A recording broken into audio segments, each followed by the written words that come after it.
Bismillahirrahmanirrahim. Assalamualaikum warahmatullahi wabarakatuh.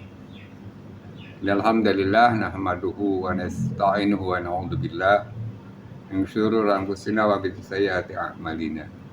May yahdihillahu fala mudilla lahu wa may yudlil fala hadiya lahu. Asyhadu an la ilaha illallah wa asyhadu anna Muhammadan abduhu wa rasuluh. Ada 5 tingkatan manusia dalam sholat menurut Ibnu Qayyim al-Jauziyah, bagaimana dalam kitabnya Al-Wabil Al-Saib, bagaimana dinukil oleh Ustadz Aminur Baits dalam buku Tafsir Sholat. Tingkat yang pertama dan yang terendah adalah mereka yang tidak memperhatikan kesempurnaan bagian lahiriah dalam sholat, sehingga sisi lahiriah sholatnya masih sangat kurang sekali, seperti waktu sholat tidak sempurna, sering telat, pakaian tidak pantas, gerakan sholatnya sangat cepat sehingga tidak tumaninah dalam mengerjakan sholat. Maka kata Ibnu Qayyim al-Jauziyah adalah sebagai martabat tingkatan al-mufris, atau orang yang merendahkan, orang yang meremehkan. Tingkat yang kedua, mereka yang saatnya sudah baik dari sisi lahiriah, wudunya sudah bagus, tepat waktu, pakaiannya sopan, juga rukun dan gerakannya sempurna. Akan tetapi pikirannya masih sering melayang-layang. Persentase khususnya sangat minim. Pikirannya lebih banyak beralih untuk urusan dunia atau urusan di luar sholat. Tingkatan yang ketiga, mereka yang sholatnya secara lahiriah sudah baik, sementara batin pikirannya selalu berjuang untuk khusyuk, hatinya berperang melawan bisikan setan. Mereka berusaha untuk konsentrasi, sehingga pikirannya tidak dibiarkan bebas melayang kemana-mana. Ibnu Qayyim mengatakan orang ini mengerjakan salat sambil berjihad melawan was-was.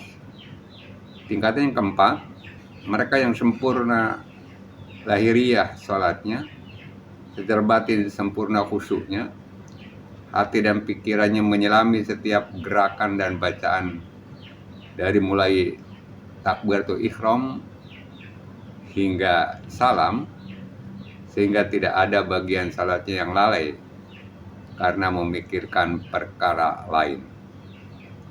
Tingkatan yang kelima atau level yang tertinggi, salat yang mampu membuat pelakunya serasa meletakkan hati dan pikirannya ada di hadapan Allah yang Maha Kuasa.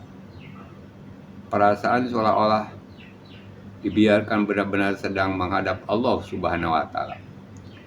Bahkan sampai dia telah meninggalkan raganya, dirinya hanyut bermunajat dengan Rabb yang Maha Rahman. Kemudian Ibnu Qayyim al-Jauziyah menyebutkan 5 keadaan tingkatan manusia dalam sholat tersebut. Level pertama akan dihukum, level kedua akan dihisab, level ketiga sholatnya bisa menjadi kafarah baginya atau mukafar, level keempat mendapatkan pahala, dan level kelima merekalah yang mendekat kepada Rabb, muqarrabun, Allah Subhanahu wa Ta'ala.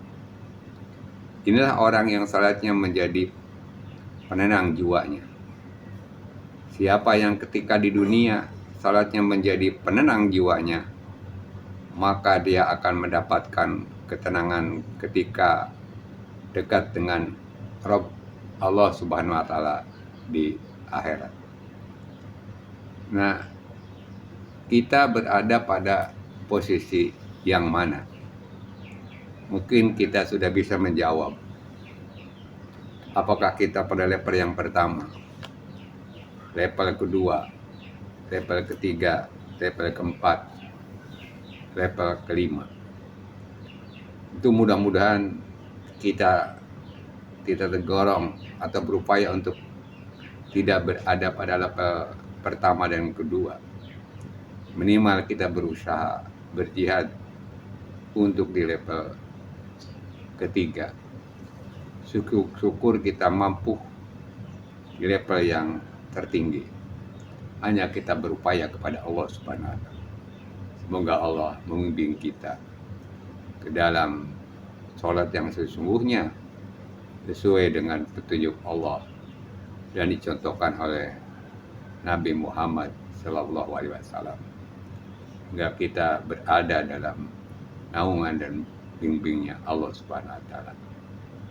Kita berada dalam keimanan ketakwaan yang sesungguhnya.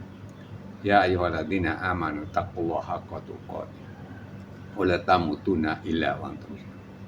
Bahwa kita tidak mati melainkan dalam keadaan muslim, yang dibingkai sholat kita yang sesuai dengan perintah Allah dan Rasulnya. Demikian, mudah bermanfaat. Assalamualaikum warahmatullahi wabarakatuh.